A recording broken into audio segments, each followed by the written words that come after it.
Pues muy buen día, bienvenidos una vez más a Revista Internacional con la charla del día de hoy, de esta particular hora en la cual tenemos a una estimada maestra acá en Puebla, México, y vamos a hablar de lo que viene siendo el liderazgo en cuanto a la educación de los derechos humanos, la defensa y educación de los derechos humanos. Vamos a presentar a nuestra estimada maestra. Ella es Adriana Slexa Ortega Ramírez, profesora investigadora de Relaciones Internacionales en la UAP, investigadora con doctorado en Ciencias Políticas y Sociales en la Universidad Nacional Autónoma de México, la UNAM, integrante del cuerpo académico Procesos Transnacionales y Migración de la UAP, y sus líneas de investigación son las políticas migratorias comparadas y relaciones internacionales de los gobiernos locales.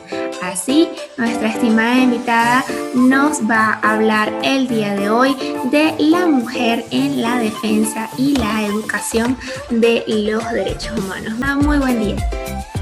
Hola, buen día, Luz. Pues un gusto que nos invites a este programa. Y bueno, cualquier cosa, pues estoy a la orden. Claro que sí, bienvenida. Adelante, el foro es todo suyo.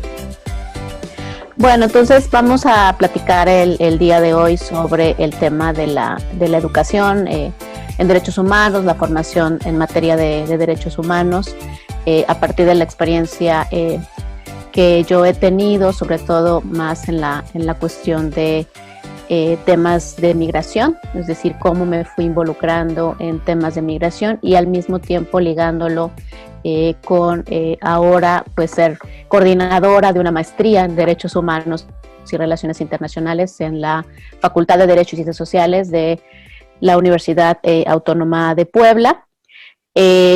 Actualmente yo me desempeño precisamente como coordinadora de este programa de posgrado. Sin embargo, mi formación como internacionalista, a partir de la experiencia profesional, me empecé a involucrar en el tema migratorio.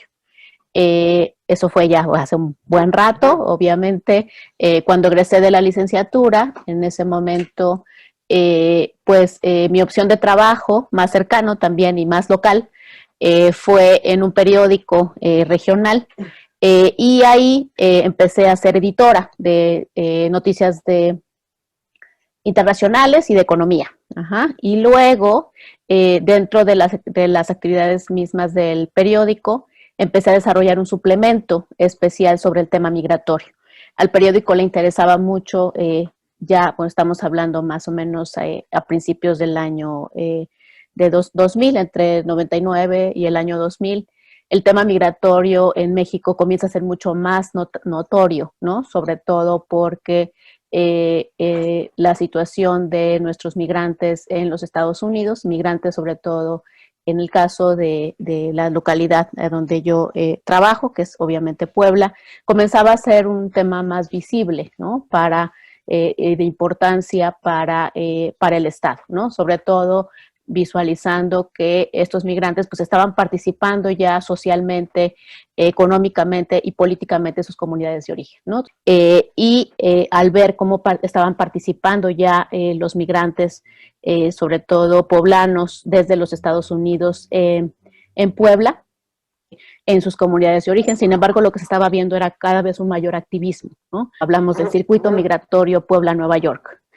A dónde van muchos de nuestros poblanos, de nuestros migrantes poblanos, pues tradicionalmente han ido no solamente a California o a Texas, que son estados en Estados Unidos que reciben muchos migrantes, sino también a la costa este de los Estados Unidos.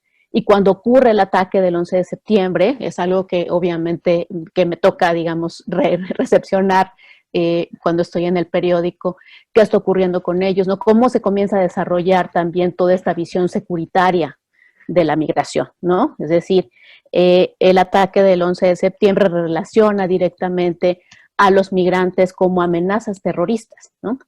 Entonces, todas estas relaciones, ¿no?, de los migrantes como amenaza y además que se comiencen a poner, a hacer o realizar muchas más operaciones en contra de los, de por sí a las operaciones en frontera por parte de los Estados Unidos se estaban dando.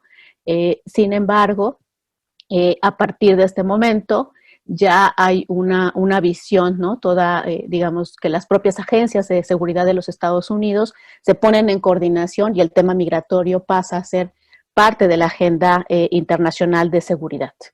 Entonces viene una vinculación como muy peligrosa, ¿no?, en ese sentido, respecto a lo que ocurre, ¿no? Porque ahora hay que tomar biométricos, hay que hacer como toda esta intervención a las vidas de las personas, y tener mucho más cuidado de las fronteras en todos los sentidos, ¿no? Se crea el Departamento de Homeland Security, se establece también la Casa Puebla en Nueva York, esto viene con la relación con organizaciones civiles de poblanos precisamente en esa ciudad, es decir, cómo el gobierno de Puebla se interesa extraterritorialmente, ¿no?, y despliega políticas públicas que van más allá de su territorio, mucho más allá de lo que contempla formalmente el derecho internacional público. ¿Por qué? Porque ahí pues solamente se contemplan las embajadas y los consulados. Entonces, ¿cómo es que el gobierno de Puebla a nivel mucho más local quiere desplegar una estrategia internacional de apoyo a sus migrantes, ¿no? Entonces, ¿qué pasa con ellos, ¿no? Todo ese seguimiento a la política migratoria también de los Estados Unidos, pero al mismo tiempo a la política mexicana, la vinculación con sus migrantes, comienzan a ser mucho más visibles las migraciones en tránsito de centroamericanos por México, ¿no? Y entonces eso cambia, ¿no?, radicalmente. O sea, México comienza a tener que visualizarse, siempre los extranjeros en México siempre han sido muy poquitos, ¿no?, porque nuestra política migratoria pues siempre ha sido bastante excluyente, ¿no? Yo creo que es muy nacionalista. Creo que, Luz, tú puedes contarnos también un poco tu historia como extranjera viviendo en México, en el sentido de que se le pide demasiado, ¿no?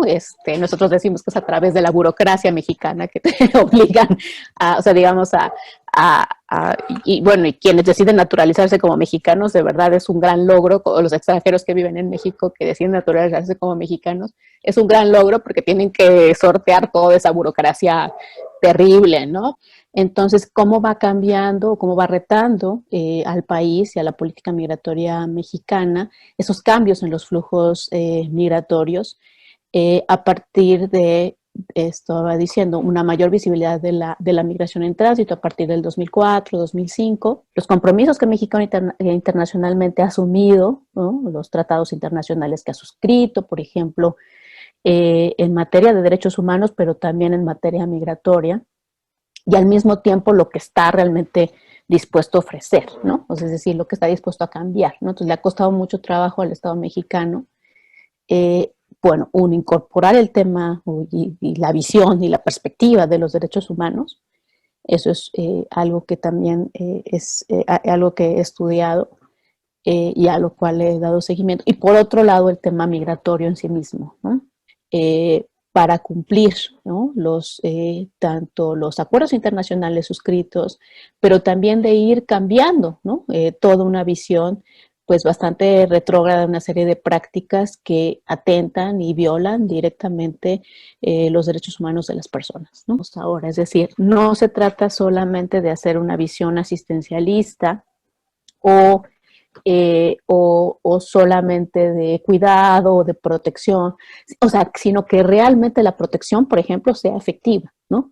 ¿O qué hacemos realmente para que los derechos humanos no sean violados, ¿no? Desde la parte preventiva y estas trabas legislativas que existen también en la práctica, y como sociedad también les recordamos a los extranjeros siempre que hablan o intervienen en temas políticos, pues en nuestro famosísimo artículo 33 constitucional, ¿no?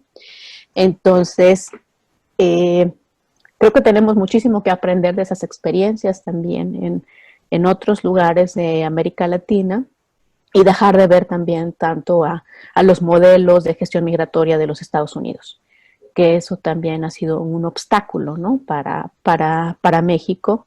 Es decir, si ya sabemos todo lo que no nos gusta que le hagan nuestros migrantes, ¿por qué nosotros reproducimos lo mismo, no?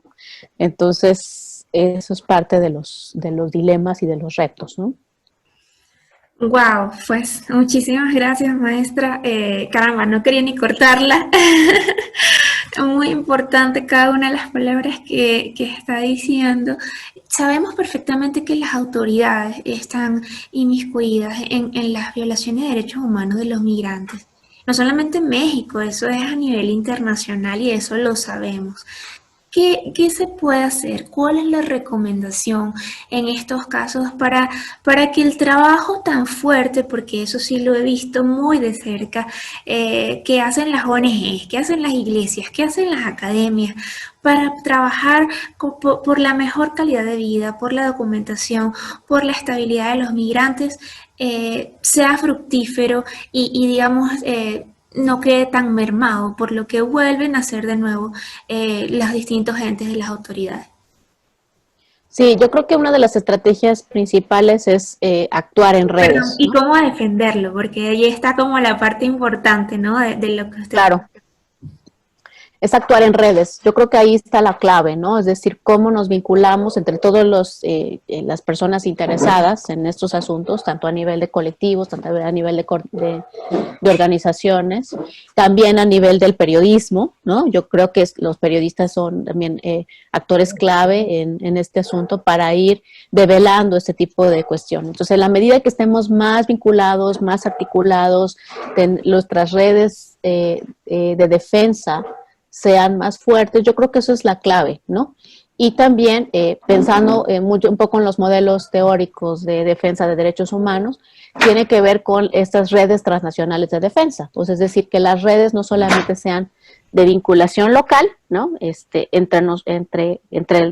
organizaciones o colectivos interesados a nivel local, sino también, o sea, que puedan ser tanto horizontales como verticales, ¿no? Como cuerpo académico, sobre todo, es no solamente, por un lado, nosotros mismos ir articulando una agenda de investigación que sea lo suficientemente fuerte, ¿no? Digamos, y estrecha, es decir, no trabajar en este caso el tema migratorio por separado o de manera individual, ¿no? Sino compartirlo con otros compañeros, colegas que también tienen los mismos intereses, ¿no? Esa es una. Por otro lado, también compartirlo con otros compañeros que trabajan otras agendas de derechos humanos, ¿no? Porque si no, ¿cómo vamos trabajando con quienes están, las organizaciones que están en el terreno? Y sobre todo con las mismas organizaciones y colectivos que les dan voz a los propios migrantes, ¿no? Porque son ellos mismos también quienes tienen que defender sus propias causas, ¿no? Entonces, creo que también eso es fundamental, ¿no? Y es un debate que se da muy fuerte dentro de las propias organizaciones, sobre todo aquí en México, porque pareciera que los defensores pues hablan a nombre de las personas migrantes, ¿no? Tenemos que estar actuando a nivel local, estatal, regiones distintas, entonces también articularlo con organizaciones en Centroamérica, entonces decir, no perder la visión. Agradecidos pues una vez más por haber estado con nosotros, por supuesto esperamos tenerla en próximas sesiones, en otras iniciativas, en otros espacios, puesto que realmente su recorrido ha sido muy importante, no solamente para Puebla, sino para México. Y seguramente cuando escuchen esto en redes, será también para el mundo. Muchísimas gracias, maestra. Un placer, encantados. Pues, ¿un mensaje? ¿2 minutos? ¿1 minuto? Bueno, justo, Luz, yo creo que estos espacios para compartir nuestras experiencias son fundamentales, ¿no? Es decir, tener estas referencias de quienes han recorrido tal o cual camino en tal área, ¿no? Entonces creo que es bien importante que podamos aprender unas de las otras. Y gracias por tu iniciativa. No, a ustedes por haberla aceptado. Esperamos entonces que efectivamente sea un día tras día de velar por sus derechos. Agradecemos, en este caso hablamos de los migrantes, por supuesto, eso incluye a las mujeres migrantes. Agradecemos a la maestra Ariana y entonces esperamos escucharnos en una próxima.